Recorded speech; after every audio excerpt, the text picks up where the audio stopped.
Hello everyone, my name's Tom Elton and today's short R pre-video, I'm going to be demonstrating Rstudio and Quarto docs. Now this is going to be a very brief introduction, but hopefully it's going to give you some context about what these things are and how we use them. So firstly, when we start this course, we ask you to download two things. We ask you to install R and also to install Rstudio. Now you might be wondering, why do we ask you to install both of these things? Well, they're both vitally important and we're going to be using both of them in the course. So there's two things here. First is R, this is the programming language. And then we also have Rstudio, which we call the Integrated Development Environment, or IDE. Now, how do these things interact? Well, Rstudio is the front end. This is what you see and this is what you're interacting with. R is the programming language that exists in the background, and that is where code is going to be run and executed. You can kind of think about R as like the brain and Rstudio as like the face. So in Rstudio, you might write, I want to work out what 2 plus 3 is. R will then take this instruction and it will return a result like 5, and you'll see this within Rstudio. So we see this interaction here. Now that we kind of see a bit how these things interact, let's actually open up Rstudio for our first play with it. Okay, let's have a look at Rstudio. So the first thing we're going to do is we're going to create a new Quarto document. Now I know I haven't explained what Quarto documents are. We'll talk about that soon, but I want to have a more complete demonstration, and to do that I have to create one. So we're going to go File, New File, Quarto document, and we're going to call it My First Document, and we can create that. We can see that something's popped up here, and this is our Quarto document that we just created. Now in Rstudio, there are 4 panes. One here, one here, one here, and one here. Let's talk about these very quickly. So the first one is the source pane, and this is where you write and edit R scripts, R markdown files, but in this course, what we're going to be mostly focusing in on is Quarto files, and this is where you edit them. The next pane is the console, and that's here, and this is where R kind of lives, and you can also run code here straight away in R. So if I was to scroll down, you can see this little arrow here.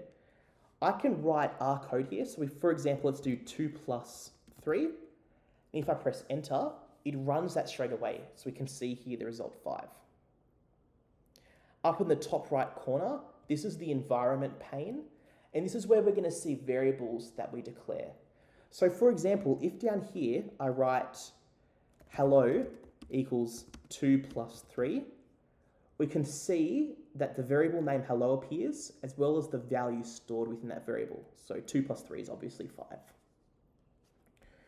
Here we have quite a few different panes. There's files, which is going to show us the different files. We've got plots, packages, help, viewer, and presentation. We'll see more of these later. So what is a Quarto document?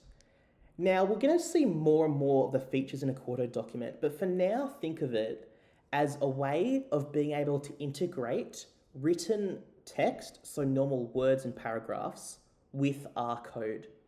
So over here, this is actually a Quarto document, and we can see here that you can write text and then also R code. Now it doesn't look like much at the moment, but what we can do is we can render this, and this information here gets converted into a really nice looking HTML document. So for example here, these 2 hash symbols followed by the word Quarto, this says these symbols mean that we want to convert it into a title. You can see here we've got these little ticks and the brackets with an R and 1 plus 1. This tells it that we want to run the code 1 plus 1, and we can see here that we have the R code 1 plus 1, and then the result underneath 2. Now, what we're doing here, this process is called rendering, and it's sometimes called knitting. So this is the process where we take our Quarto information here, our markdown and our R code, and we convert it into a nice looking HTML document. As a quick demonstration of Quarto documents, let's play around with the document that we created before. I've already gone ahead and saved this document. If you haven't, you'd see that it's in red. If you haven't, just press Command S or Control S. You can also save it through the file menu up here. Okay, so you can see there's a lot of information here. Now, a lot of this information is just actually kind of like a tutorial. So I'm just going to go ahead and delete line 7 onwards. You should not delete the stuff up here in between these dashes. This is called the YAML, and this changes the look and feel of the document. So for example, we've got our title here, and we've also got our format, which is HTML, and soon we'll see that this is because when we render, we create a HTML document. Anyway, let's get straight into making this document. So for example, if we want to create a title, we can use a hash symbol and then go my first title. If we want to create another title, we could go my second title. Now notice that I used 2 hash symbols here. The reason why I did this is I want this title to be slightly smaller than this title. Now it can be a bit confusing at first, knowing what these different symbols do, but the best way to learn is to just have experience of just trying different things. And there's lots of resources online that can teach you what the different symbols mean. We can also write just normal paragraphs. So we can say something like, this is my first paragraph. Now that we have some content, we can render this. So to render this, we can press the render button up here. And you can see that in my web browser, we now have a HTML file. You can see it's got the document title as well as the title, my first title, my second title, and then my paragraph.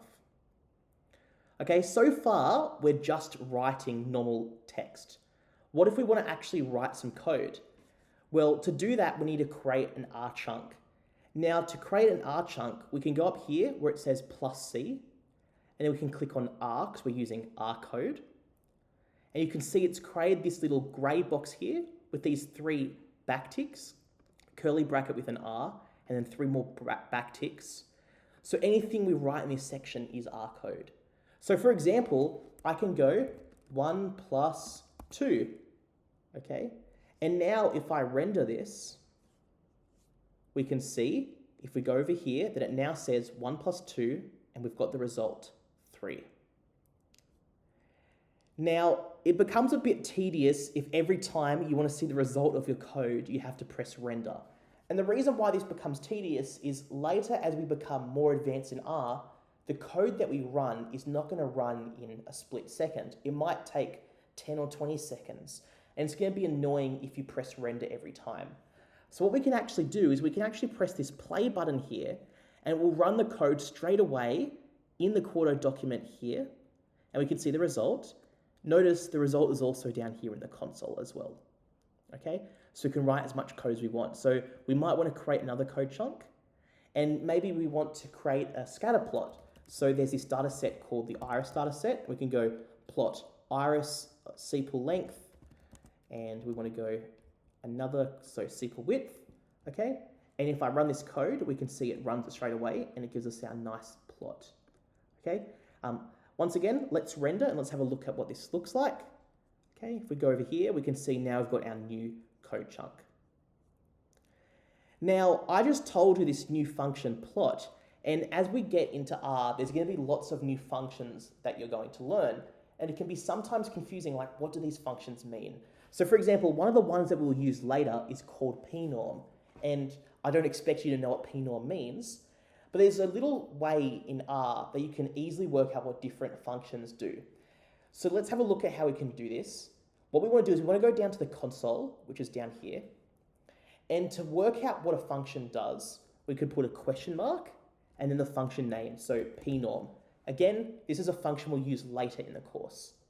So then I can press enter to execute this. And here it opens up the help page, and this help page explains a bit more about what pnorm does, as well as some other related functions. The last thing I want to talk about is installing packages in R. So within the current R session, which is the current instance of R we're running, there's this thing called base R, and base R is a collection of functions that are always there in R. That's why it's called base, is because it's always there in R. So these include things like the SD function to work out standard deviation, as well as the pnorm function, which I showed you the help page for previously.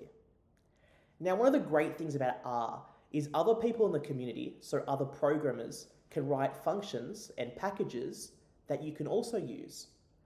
One package that we'll be using a lot of in this course is the tidyverse package. To install that, we run this command here, install.packages, and then tidyverse in speech marks. Now we need to run this to install the package, and you only ever have to install it once, so you would only run this once. Now once you install this, notice it still isn't in the current R session, so we don't see tidyverse here yet. To add tidyverse to the current R session, we have to explicitly tell R that we want to load it in. And to do that, we run this function here, library tidyverse. So once you run this, what it will do is it will add tidyverse to the current R session. And that means you can now use the functions that are available in tidyverse. Let's look at how we can install tidyverse within Rstudio.